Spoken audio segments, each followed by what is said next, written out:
নমস্কার। আজ 15ই অগস্ট, স্বাধীনতা দিবস। স্বাধীনতা দিবসে সবাইকে জানাই আমার প্রীতি শুভেচ্ছা।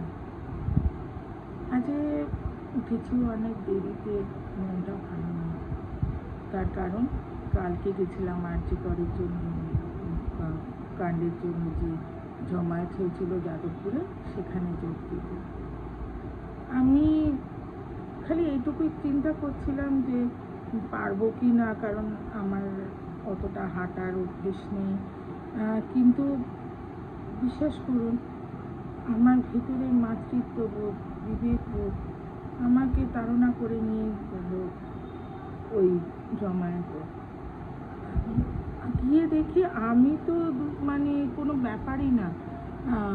এত বয়স্ক মানুষরা, বাবা মায়েরা সবাই এসেছে ওখানে, দলে দলে যোগ দিয়েছে। যেমন ইয়াং ছেলে মেয়েরা যোগ দিয়েছে, তেমনি বাবা মায়েরাও সমান ইয়েতে যোগ দিয়েছে। এবং ওই বৃষ্টির মধ্যে ছাতা নিয়ে এমনিতে ভিজছে, হাঁটছে। কেন বলুন তো? কারণ আমাদের মায়েদের বা বাবাদের একটাই কথা মনে হচ্ছে যে আমাদের বাড়ির মেয়েরা তো আর আগের মতো নেই যে বাড়িতে বসে রান্না বান্না করবে বা কিছু করবে। এখন তো ওদের জগৎটা অনেক বড় হয়ে গেছে। ওরা প্রত্যেকে দাঁড়াতে চাইছে, বিভিন্ন জায়গায় চাকরি করতে যাচ্ছে। যেমন আমার মেয়েও বিভিন্ন অনেক রাত অবধি তাকে থাকতে হয়, কাজে যেতে হয়। এবং এরকম ঘরে ঘরে মেয়েদের এখন বেরোতে হচ্ছে তাদের কেরিয়ারের জন্য। তারা অনেক জায়গায় যাচ্ছে, ফিরতে রাত হচ্ছে। এবং সে তাদের ভবিষ্যৎ কি, আর কজন এরকম বলি হবে? এই কথা বারবার মনের মধ্যে আসছিল।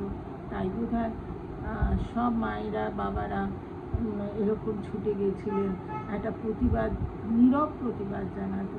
ওখানে কোনো জোরে কিছু হচ্ছিল না, খালি প্রত্যেকে বলছিল উই ওয়ান্ট জাস্টিস। সত্যি তো বলুন তো, এখন ছেলে মেয়েদের বাড়ি থেকে পাঠাতে চারবার মনে হবে যে আমরা যে পাঠাচ্ছি ঠিক হচ্ছে তো। কিন্তু তা বলে কি আমরা মেয়েদের আটকে রাখবো, তাদের ভবিষ্যৎ নষ্ট করবো? কখনোই না। কেন এই মেয়েরা তো শুনেছি ভগবানের এক অনুপম সৃষ্টি, তাকে নিয়ে এরকম কাটা ছেঁড়া করা, তাদের পথ এইভাবে বন্ধ করে দেওয়ার মানে বুঝি না। আমার তো মনে হয় প্রত্যেকের কাউন্সিলিংয়ের দরকার।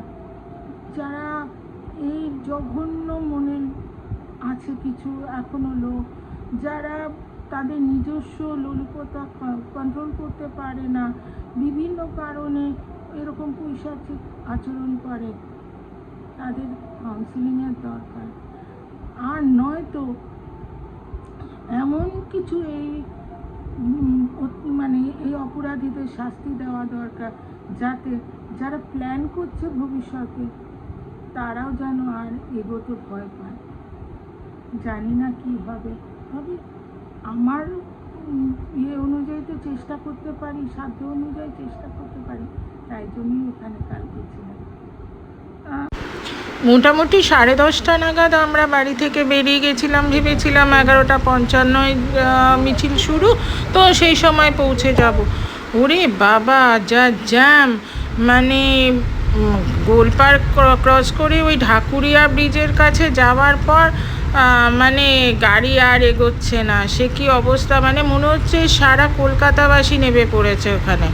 তো সেই আর কি, তারপরে আমরা যাদবপুর থানায় নেমে গেলাম, কারণ আর কিছুই করার নেই। তবে খারাপ লাগছিল না, সবাই ওখানে একই পথে চলেছে, একই কথা বলছি আমরা, ভালোই লেগেছে, কোনো অসুবিধা হয়নি। আমরা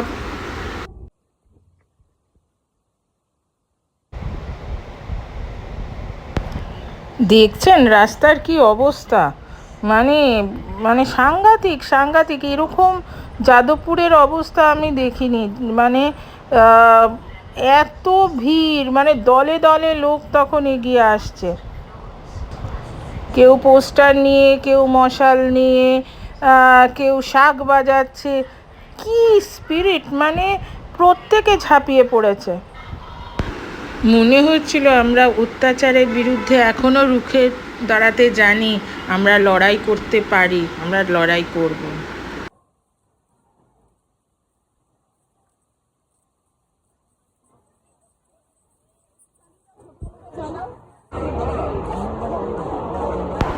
এত লোক যে রিপোর্টাররাও দাঁড়াবার মানে জায়গা পাচ্ছে না, আর মাইকে বারবার বলছে শান্তিপূর্ণভাবে চলতে, এবং সবাই শান্তিপূর্ণভাবে গেছে।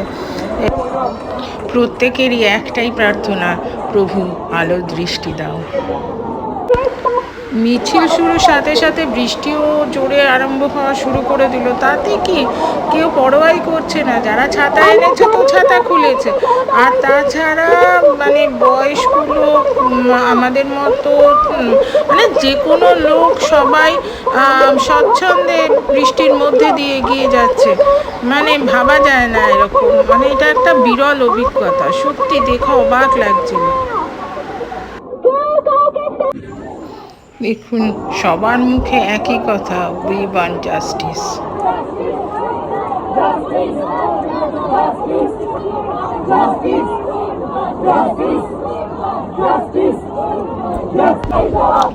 আমার একটাই কথা মনে হচ্ছিল, জাস্টিস তো নিশ্চয়ই চাই।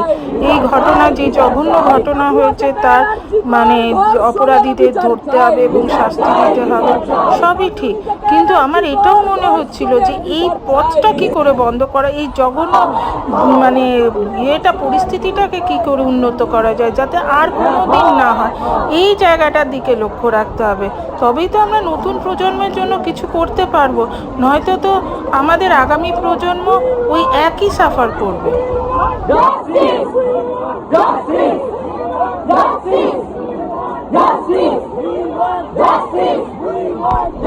খুব ভালো লাগছিল যে মেয়েদের সাথে সাথে ছেলেরাও, সমপরিমাণ ছেলে নেমে পড়েছিল এই মিছিলে, এবং তারা প্রতিবাদ জানাচ্ছিল। এটা দেখে খুব ভালো লাগছিল।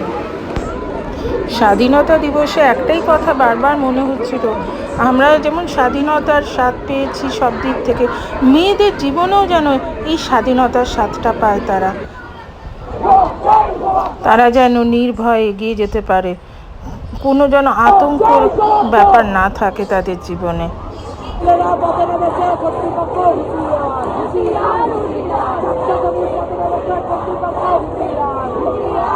যেই হুঁশিয়ারির কথা জোরে জোরে বলা হচ্ছে, সেই হুঁশিয়ারির কথা কি সত্যি সেই সব লোকেদের কানে পৌঁছচ্ছে যারা আগামী দিনে আর জঘন্য কাজ করার প্ল্যান করছে?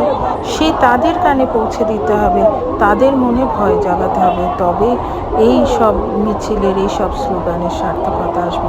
আমরা নিশ্চয়ই পারবো, এবার আমরা যদি শেষ অবধি লড়াই করি, নিশ্চয়ই পারবো সেই কাজ করতে।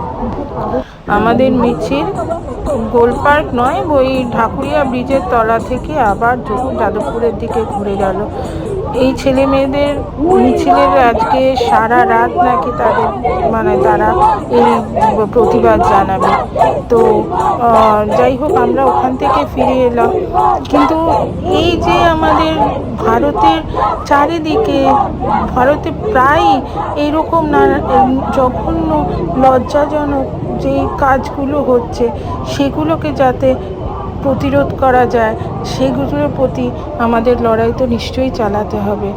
আজকে স্বাধীনতার দিনে শুধু এই কথাটাই বলতে ইচ্ছে করছে, উঠো গো ভারত লক্ষ্মী, উঠো আদি জগত জন পূজা,